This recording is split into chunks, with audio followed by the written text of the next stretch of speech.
What's up, world? Welcome to a new episode of the BrandonJaneauShow, Wrestling Life, like always, on all podcast platforms everywhere. It is BrandonJaneauShow. Social media platforms, Instagram, TikTok, Threads, Facebook, BrandonJaneauShow, and of course, like always, YouTube channel, BrandonJaneauShow. Like I said, today is Wrestling Life. As you know, every premium live event for WWE. I come on here and talk about it. My rate and review show.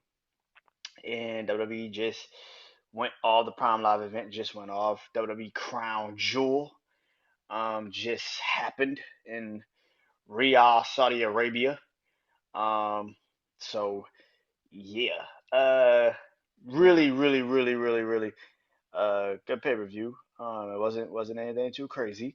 Um, they had I think 7 matches on the card tonight for Crown Jewel, and I'm gonna talk about all of them. So let's get into it, man. So if you know how I do this, I do my least favorite match to my most favorite match of the night. I rate it pretty much with stars. I say 1 star to 5, but nobody really gets a 1. That's rare. So probably two star to 5. Um, I have given somebody a 2 star before, so it's not that surprising. So yeah, so um, that's how I do it. And if I have two 5 star matches, which I do, I rate it from my least favorite 5 star match. Not saying it's not my favorite match, it just wasn't my favorite match of the entire night. Um, so let's get into it, man. So I started off with this. My least favorite match of the night was Cody Rhodes versus Damian Priest. Um, I gave it 3 stars. Um, Pretty much a Raw match, and I hate when people say that shit when I watch wrestling podcasts and stuff. People always say that. Well, that was like a you know, sorry, but that they usually say that wrestling match was kind of like a it's like a Raw or it was a SmackDown match just on a PLE. But this really did feel like a match you could have just had on, you know, Raw. It really was just a Raw match. It even had the elements of a Raw match. Judgment Day trying to come in and interfere. Jey Uso comes and pretty much stops them. Yeah, it felt kind of like a Raw match. It wasn't really anything special. They kind of hit a lot of big moves early in the match, which was good, but it was kind of like, we know this is kind of more of a TV main event kind of thing, and I'm starting to get to the point with Judgment Day where I was when they first started, and I was like, what the fuck is this? The storyline of Judgment Day now is kind of like trying to create a a leader pretty much right now. It's starting to now have this feeling of who is the leader of Judgment Day, which has kind of always been the fault of Judgment Day. Earlier when you first took over from Edge and you had no leader, okay, cool. First they would say it was Finn, then they were like, no, it's not Finn, it's just we have no leader. And then it was supposed to be Damien, then Damien isn't the leader. And now it's Rhea, and it does feel like it is Rhea's Judgment Day. And I'm cool with it being Rhea's Judgment Day because it seems like that's the only one that actually gets the shit done on her own, by the way. And I mean, yeah, technically, I mean, because she's a woman, so it's not like they can run in and interfere. I mean, Dominic tries, but it's not really like he can, you know, physically touch anyone. Um, but it would make sense if Rhea was the leader of Judgment Day because it would make sense.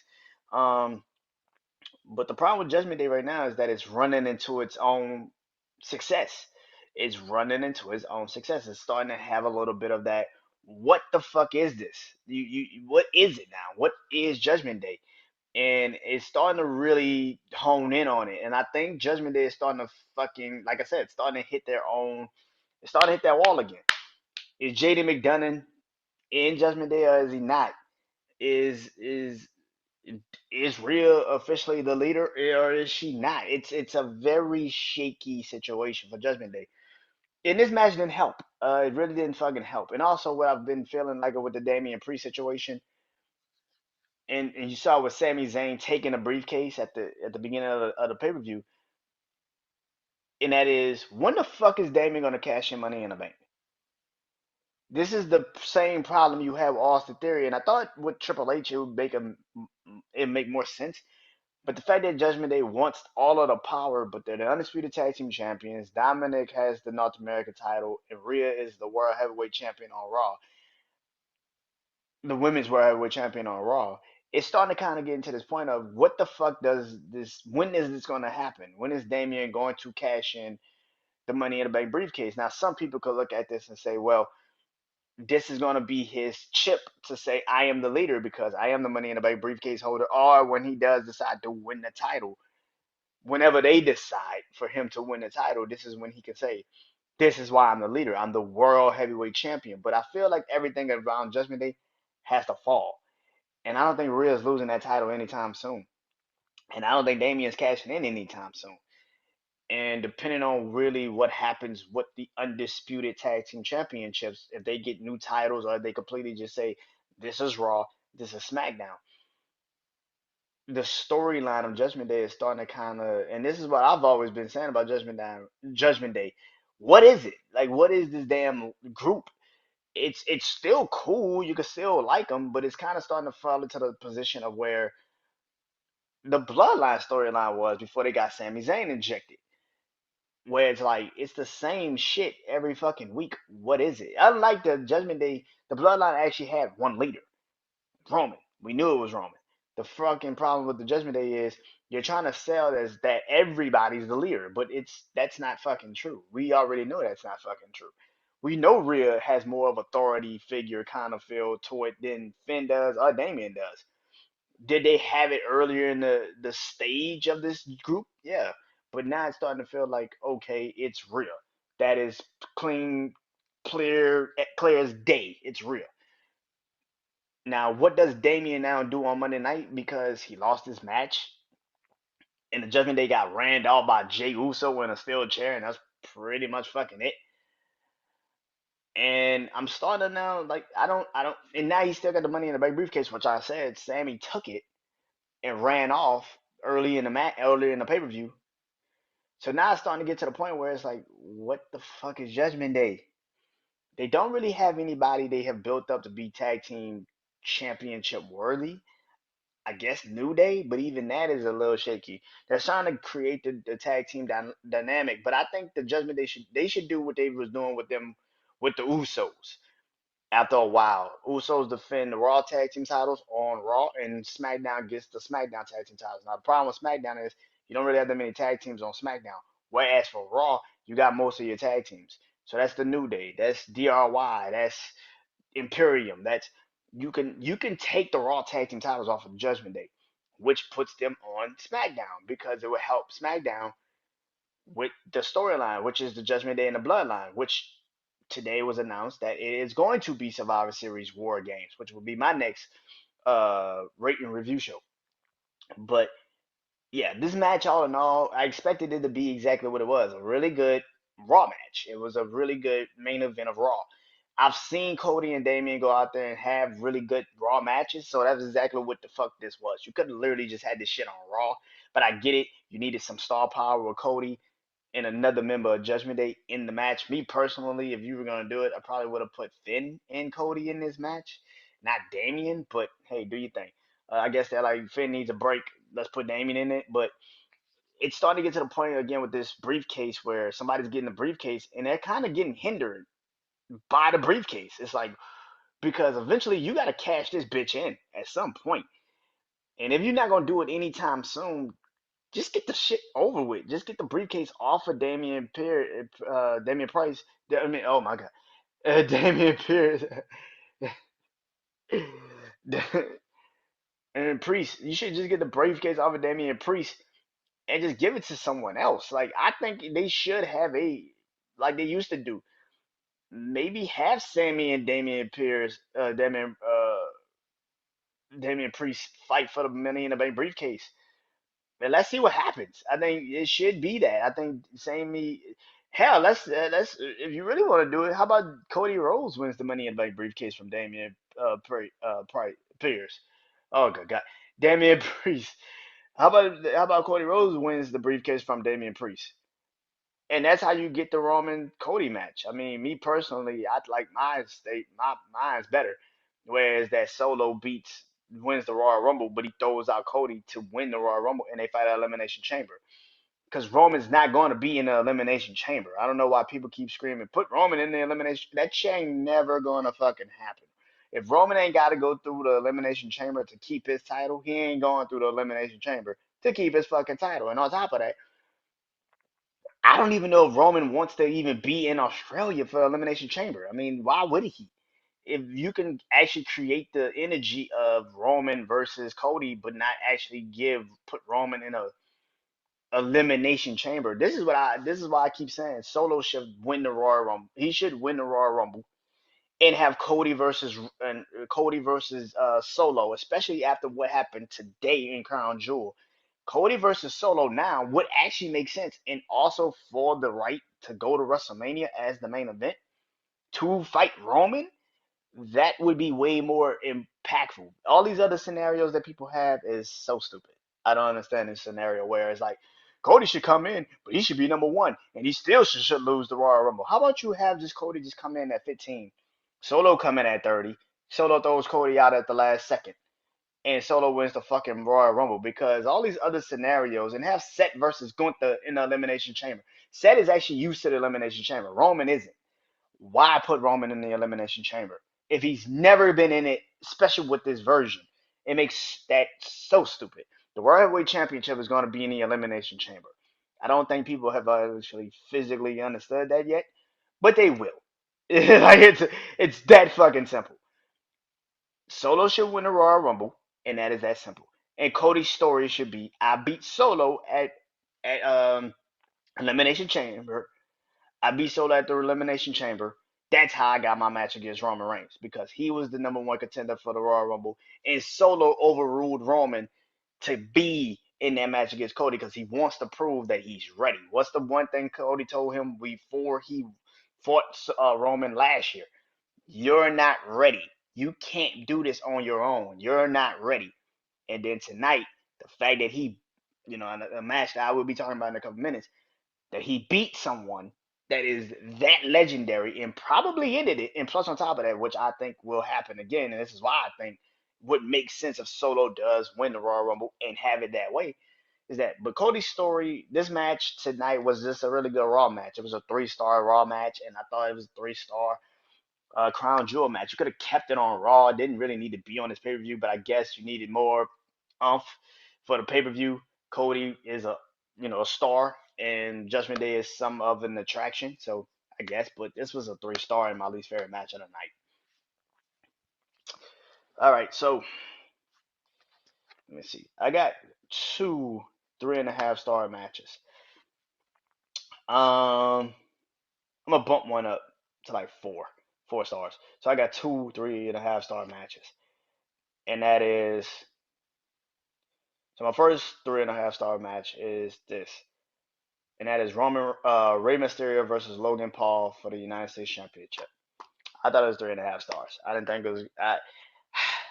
A lot of people was hyping this matchup, and because of what Logan has done in his time in WWE in the matches that he's had, and also Rey Mysterio is Rey fucking Mysterio. He's one of the greatest to ever do it. I kind of had low expectations for this match, to be honest with y'all. I really did actually have low expectations. Ray can't move like he used to move. Like, I don't think people are realizing that. Ray can't really move like he used to fucking move. And as good as Logan is, this wasn't that type of match I thought he should have. I knew he should win the U.S. Championship. You had to get it off of Ray. You had to put it on Logan. But me personally, I rather have seen it be Santo Escobar versus Logan Paul for the United States Championship, and it happened that way. But this match was exactly what I expected. It was going to be Logan pretty much trying to ground Rey Mysterio throughout the match, and that's exactly what the fuck happened. The only reason why I gave it 3.5 stars is because of the ending. Um, Logan was going to cheat. That's kind of obvious. I'm assuming now the brass knucks is a part of his fucking finish. I don't know why, but okay, cool.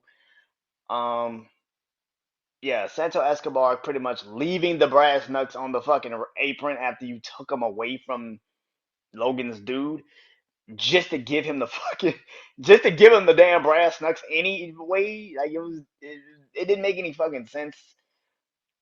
If that wasn't you just literally saying "fuck you, Ray," like, good God Almighty, man, that was a terrible situation. But yeah, I thought this match was okay. It wasn't like SummerSlam where it was gonna be a lot of high flying between him and Ricochet. This was kind of what I expected. I hate to say it like that, but it was kind of what I expected. I did not expect this match to be super over the top, super crazy, super. I kind of expected it to be kind of like Logan dominating Ray. And when Ray could kind of get his offense in, it wasn't like super crazy. It was okay. It wasn't that like I think the title should have been off of Ray, but it wasn't. This match was not what everybody expected. I think everybody still has this idea that Ray is still that guy we saw earlier in his career, and he isn't. He's older. He can't do some of the shit he used to do. If this was Ray versus Logan in 2006 Ray versus Logan, hell yeah, sign me the fuck up. If this was Ray when he first got to WWE, hell yeah, sign me the fuck up. With Logan the way he is now, hell yeah, sign me the fuck up. But that's not it. If Ray's a little older, it takes him a little bit more time to kind of get himself up to that par.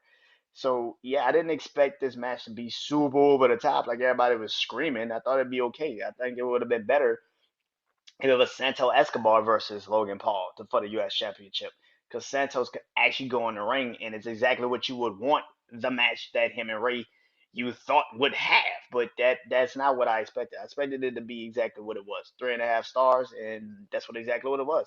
Logan's not a U.S. champion, which makes sense.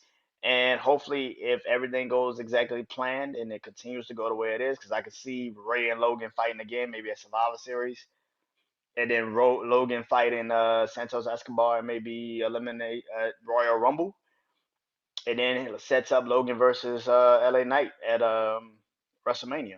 So it would make sense for me personally. I think that'd be a great match. And LA Knight gets his first title. He just gets it off of Logan. So yeah, 3.5 stars. Speaking of SmackDown and SmackDown titles, brings me to my next 3.5 star match: Io Sky versus Bianca Belair. It wasn't for the WWE Women's Championship. 3.5 stars. It wasn't like the backlash match where the crowd was super crazy and over the top with it. This was kind of what it was gonna be. I think it was as it was. I gave it 3.5 stars. I like the ending. The ending was really dope. Kyrie Sane coming back, and pretty much teaming up with EO Sky. This damage control shit is exactly what I expected it to be. Eventually, it's going to.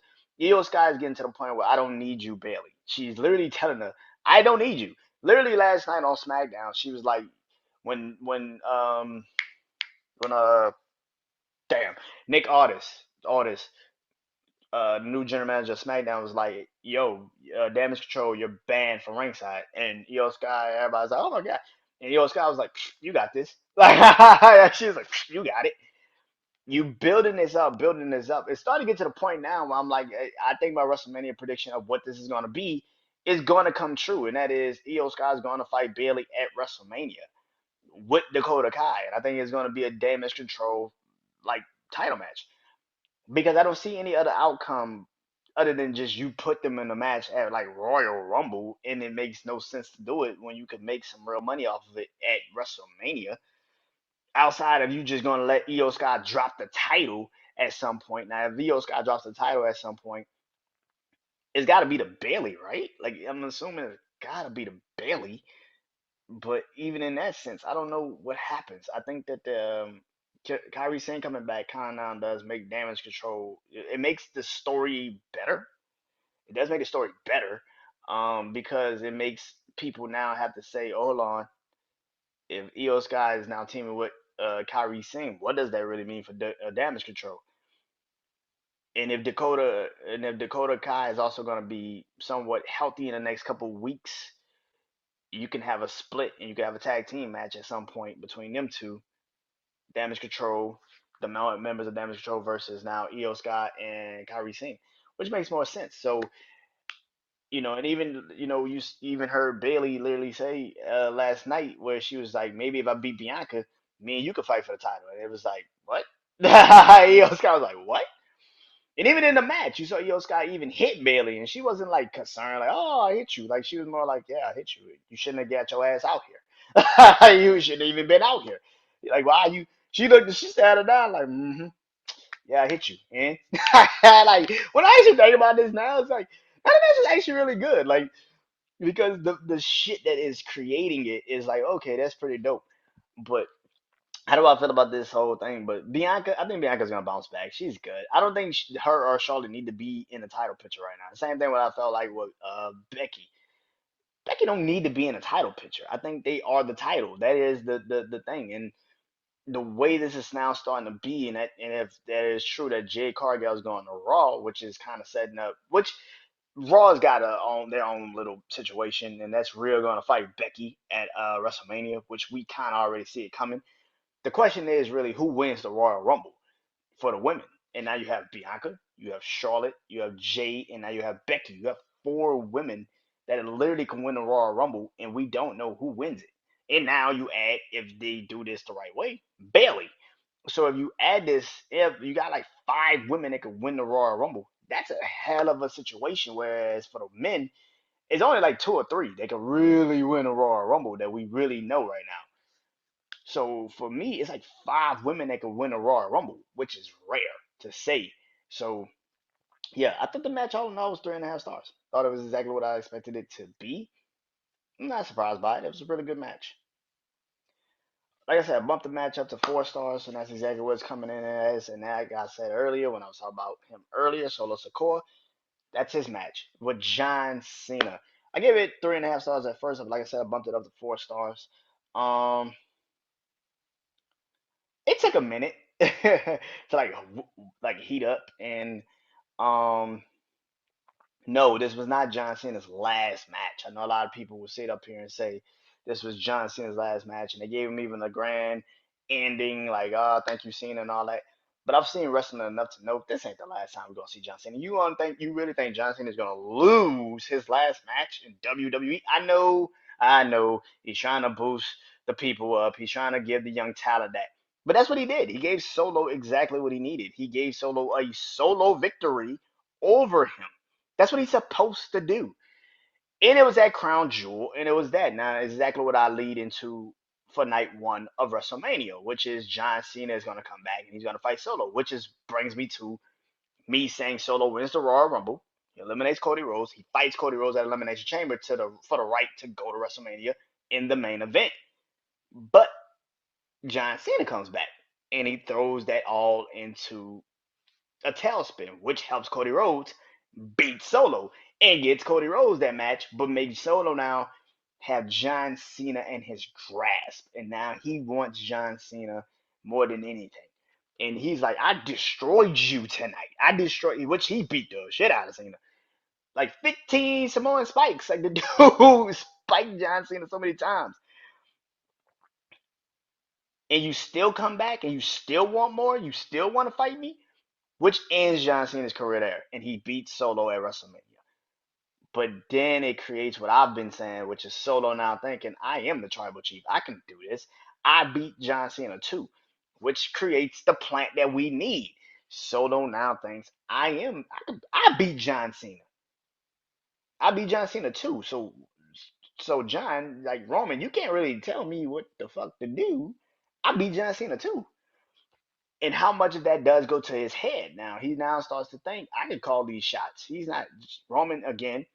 People again on social media screaming, Roman's not going to be at Survivor Series. What does that mean? It means absolutely fucking nothing. It's exactly what I expect. Roman comes, takes his break, and then he goes to go. Then he leaves, he comes back, gives you a match, and then he goes the fuck out. The thing about this is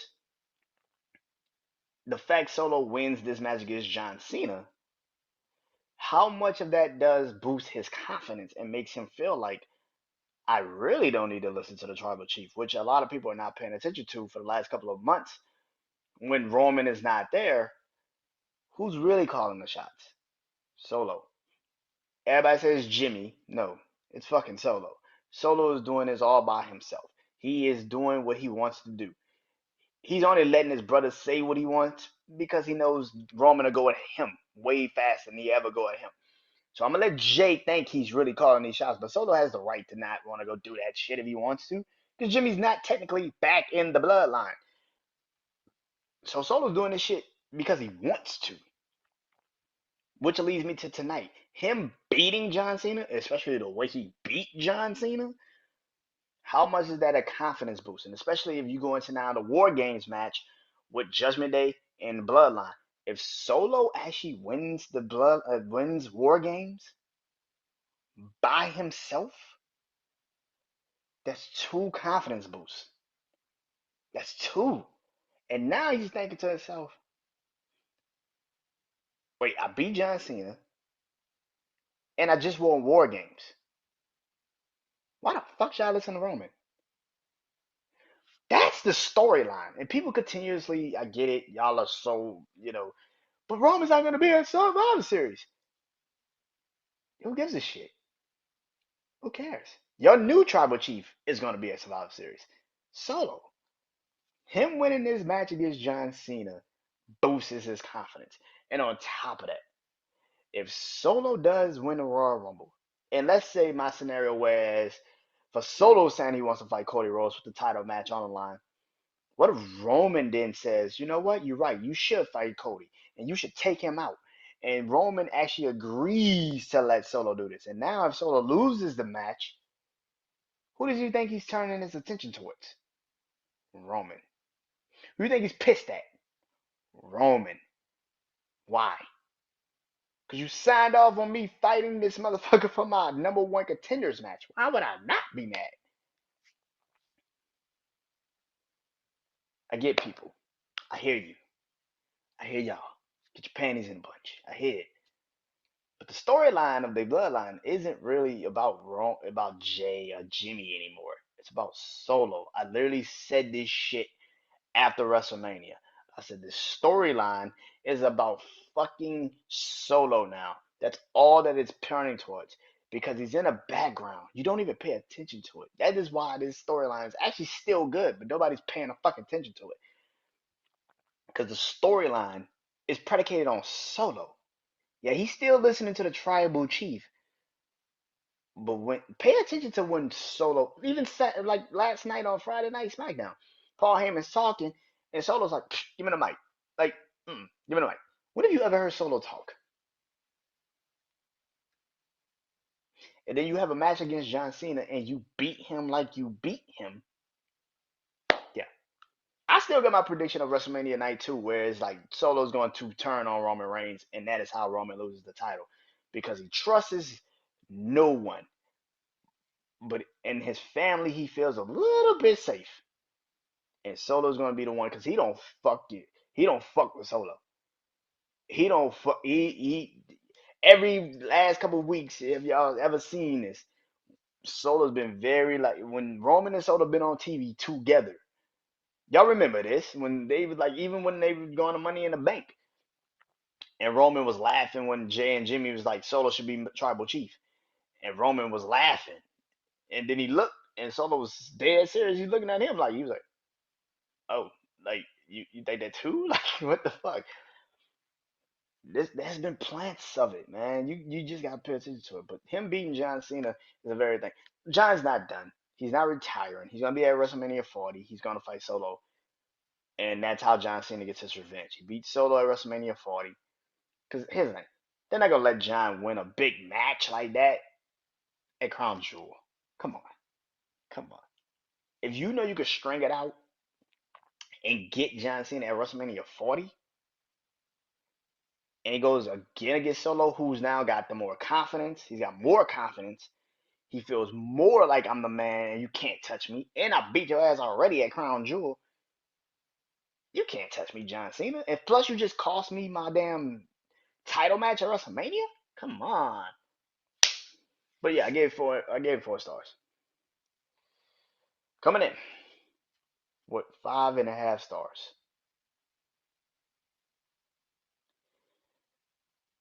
is Rhea Ripley versus Nia Jax versus Zoe Stark versus Shayna Baszler versus Raquel Rodriguez for the Women's World Heavyweight Championship. It's like I just said about Damian Priest. Eventually, they're gonna have to make this storyline at some point make sense for a lot of people because the whole thing on you know Judgment Day is there is no leader. But Rhea can't be going around making which Damien said on Monday night. Like you can't. Who the fuck told you you could go around and just start ordering people to just do matches? And that was the thing. I think what people are not really understanding about this storyline too is the fact that Rhea's the damn leader. Are we fucking kidding ourselves? Rhea's the fucking leader. Like, like, sorry, Damien. Rhea's the fucking leader. Like, and like I said, Rhea's already got her WrestleMania plans. If everything goes according to plan, Rhea's gonna fight Becky at WrestleMania. This has been they've been teasing this match since last fucking year, since last year's War Games. They've been teasing this fucking match. If you don't believe me, go watch War Games from last year when Rhea and Becky were actually standing eye to eye against each other in the fucking War Games match. Come on, man. They've been teasing this match for a while. If Rhea versus Becky is the match at WrestleMania 40, I'm all for it. Let it happen. This match was pretty actually really good. This was actually a really good match. I know a lot of people would be like, it could have. A lot of people are gonna probably hate on it or whatever, but this is actually a better match than I thought it would be. Every woman showed their strength and showed what they can be and showed what they could do. Shayna taking a pin is pretty interesting. I didn't think she would take the pin, but I don't know what they do with Rhea's title because she did just beat all four of these fucking women. So it really doesn't matter who you really. I guess Nia. I guess you fight Nia now, which is kind of the stupid part of it all. Is like, why would you fight now Nia by yourself? That makes no sense. But Nia is the only one that didn't really technically get pinned and wasn't in the match final. So I guess that'd be her claim to you beat them, you didn't really beat me. Um, but yeah, Rhea's supposed to keep the title. There's no real reason to take the title off of Rhea. What is the reasoning? So yeah, I'm not too surprised. I gave it 4.5 stars. Like I said, it was actually a really good match. I didn't expect it to be that good. Yeah, it's a pretty good match. Zoe Stark also showed up and showed out, which is very important if you're gonna start building new women to come at the top of the mountaintop for once you do move from the Rhea Becky situation at WrestleMania, you need new women, and Zoe definitely showed up and showed out in this match. So I was really impressed by her, definitely. But yeah, gave it 4.5 stars. All right, two 5-star matches. One opened the Prime Live event. The other one closed it. Both of them are championship matches, and both of them are former Shield members. So who is my favorite match? That's very simple. Coming in as my second favorite match of the night.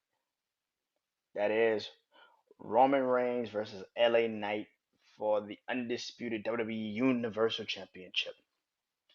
Why? Because this match was pretty fucking predictable. We already know what the fuck the match is gonna be. We already know how it was gonna end. Somebody's gonna come out and screw LA Knight. That's exactly what it was. But it doesn't take away from what the match actually was. It was a really good match. LA Knight got a chance to really show what he was made of, which is very important if you're going to continue to build on him and push him to be the next big star. You need a guy like Roman Reigns. You know, a lot of people. I'm starting to realize like Roman's having his best matches at Crown Jewel. Like last year against Logan Paul was amazing. In this match was really good. It was funniest thing on the planet was my dad texted me like maybe a couple of weeks ago. I was like, "Man, you made me like LA Knight." He's like, "Man, you made me like LA Knight." LA Knight is a guy that I think a lot of people get behind, and like I said, man, it isn't like LA Knight lost clean to Roman. He lost pretty much due to the bloodline shenanigans again, which is kind of obvious. But this is how you continue to build a star. LA Knight now has a claim that yo, Roman didn't really beat me. He did what he usually does, and that's get his family involved. Which is what I keep saying. LA Knight is going to pretty much. Now, here's the problem. Here's the thing with this. What do you now do with LA Knight? Which is the biggest problem, right? Roman Reigns is going to go off. He's going to do his break. He's going to be gone to probably Royal Rumble. That's not what you're going to do. What do you do with LA Knight? Because this is where this is now the make or break situation with LA Knight. It wasn't the match of Roman. Building him is not the hard part. It's keeping him there. is the hard part. That's kind of what you see sometimes with Sammy. You see sometimes with Kevin Owens. It's kind of hard to keep them up there after they already fought Roman. Sammy's still there, but he's not as big as he used to fucking be. People gonna lie and say, yes, he is. No, he's not. Kevin Owens is not where he used to be. He's not. What do you do with LA Knight now? And that is where it's the make or break situation. Because I don't know. Because listen, if you're gonna put LA Knight and LA and Logan Paul in a rivalry at some point and put them in WrestleMania and have them fight for the title, you now have to plan that out right. Which brings me to War Games, which is again Judgment Day Bloodline. Well, if that is the case, LA Knight's got to be in that elimination. He's got to be in a War Games match. So the question really is, I know it's gonna be Cody, I know it's gonna be Sammy, I know it's gonna be Jay. So who on SmackDown is getting in the Elimination Chamber? I mean, eliminate. Oh my God, War Games match. Who else is gonna go in there? LA Knight's clearly gonna be in there for SmackDown. But who's the other one? Kevin Owens? People saying it's gonna be AJ Styles. I don't think it's gonna be AJ Styles. I think AJ, yeah, AJ's hurt. He got hurt by the Bloodline, but I don't think he's gonna come back and be in the War Games match. That it kind of defeats the purpose. You know what I'm saying? Like it kind of defeats the purpose of having an LA Knight and also a Kevin Owens on the fucking programming. Kevin Owens, who already has problems with the Bloodline, who's been saying literally, that I'm not done with Judgment Day. I'm not done with the Bloodline. So you're just gonna have AJ Styles come back to do what? Take his spot? No. I think Jay should be in it. Cody should be in it. LA Knight should be in it. And Kevin Owens should be in it. Why not have that be the War Games match? And whenever AJ Styles comes back, let AJ Styles come back and interrupt Roman Reigns and have that be the program. But and I know AJ Styles is supposed to be coming back soon, but for me personally, I would still have LA Knight in the War Games match, but I would have Kevin Owens in the War Games match.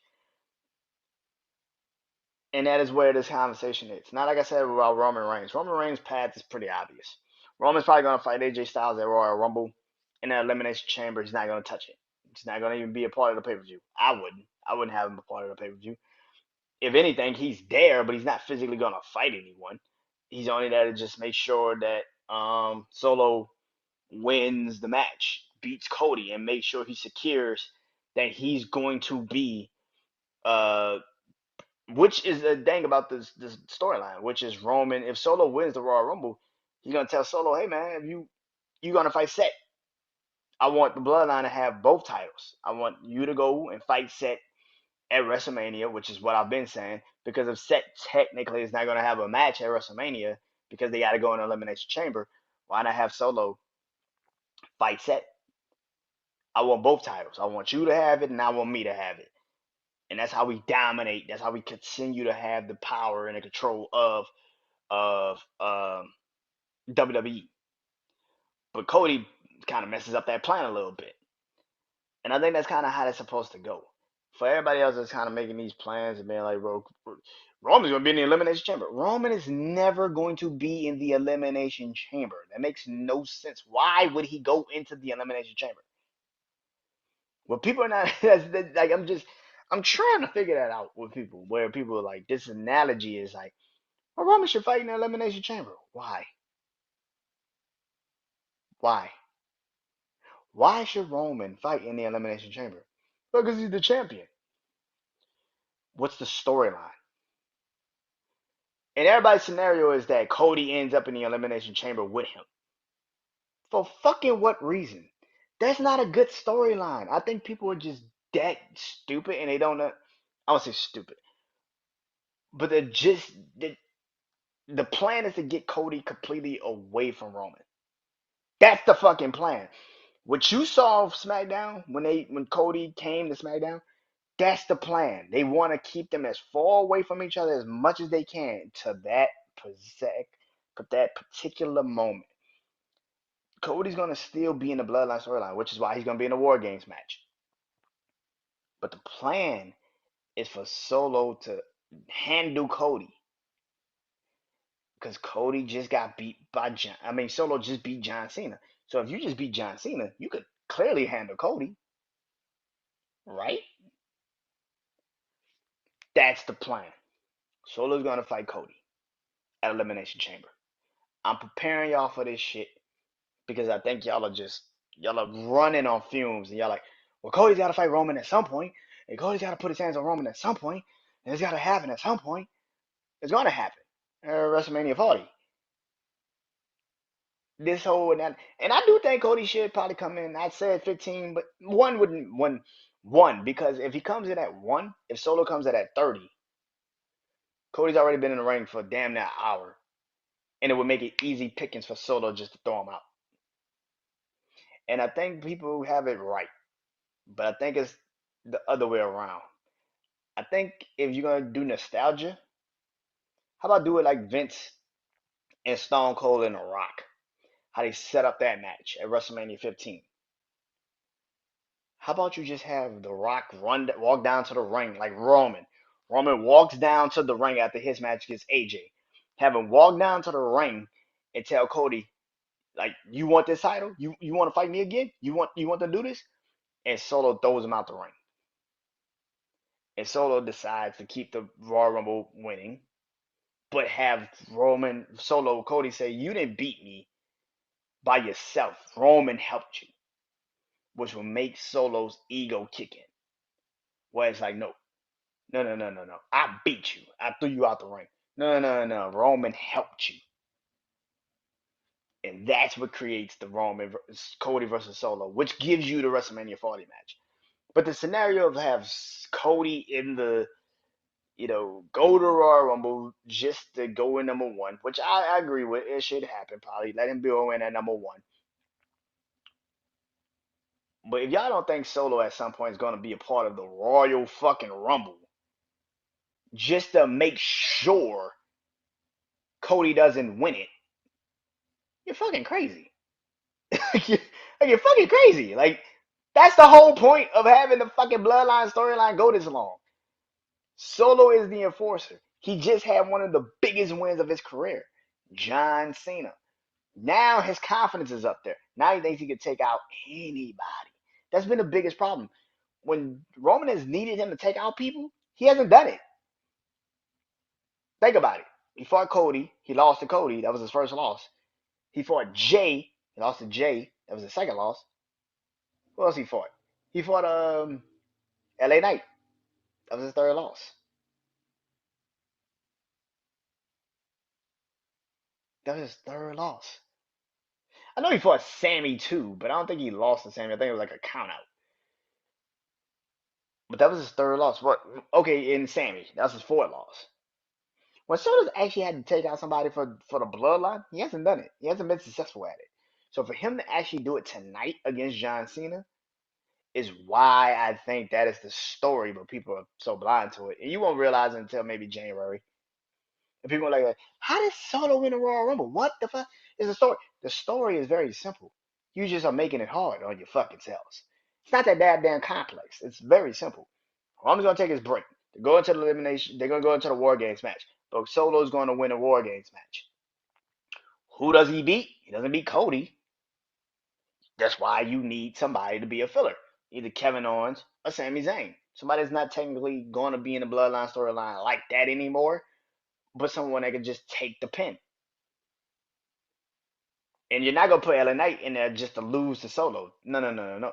So you need somebody to be kind of like the guy that's gonna take the fall, which is Sammy or Kevin. Which is why I keep saying, why the fuck would you put AJ in the War Games match if AJ technically, and you're not gonna beat Jay because Jay needs to still have his momentum. So who's the only two people you could use? Sammy or Kevin, who doesn't really have, excuse me, who doesn't really have that momentum anymore like that, which is why I just said they're not as hot as they used to be. Not as hot as Jay, not as hot as Cody, and not as hot as LA Knight. So if you got those three guys in that ring, Jay, Cody, Jay, Cody, Jay, Cody, and LA Knight are not gonna take that pin. So you need Sammy or you need Kevin. You need one of those guys. And like unlike last year when Sammy took Kevin Owens took the pin for his team, it doesn't have that same thing. So if you put AJ in the ring and AJ loses to Solo, what the fuck was the point? What's the point? You needed Jay to trust Sammy at some point. What's the point of putting AJ in a War Games match just for him to lose to Solo? You lost to Solo, dude. You can't beat Roman. You can't beat Roman. And that's the point. You need a fall guy. You need somebody in that ring that could take the pin. Maybe you, and then you debate who is it? Is it Sammy or is it Kevin Owens? Now, if it's Sammy, that would make sense. That would make sense. But yeah, and a lot of people also they're saying now if Drew also joins the War Games match, which could happen, then you kind of help the situation, which is kind of like now you kind of hurt the situation, which would be kind of interesting a little bit too, because let's say they don't bring Jimmy into a War Games match. Let's say Judgment Day is like, okay, Damian, Finn, JD McDonough, Dominic, and Drew. But let's say Dominic can't make it. A JD can't do it. So who do you go get? Solo. You bring Solo into that match, which prompts Team Raw, Cody, Jay, Sammy, let's say Seth. You bring them in, but now they need a fifth. Just like they did at NXT, you go get Cody, you go get Kevin Owens. Somebody's not gonna make it for War again for Judgment Day. Dom or JD, somebody's not gonna make it. Or maybe even Damien. Maybe Damien's like, yo, I don't want to be a part of this. But somebody's not gonna make it, which leads that to that. But and I think you and this is why I also feel like you maybe keep setting Drew out the War Games match, which will be pretty hard to do. But have them fight at Survivor Series. Why not? But all in all, I thought the match between Roman and LA Knight was really good. It's exactly what I expected for that match to kind of be. I wanted to see if LA Knight was going to advance his skills enough to, keep it up, and that's exactly what happened. So I'm not surprised that this match was really good. Not at all. Gave it 5 stars.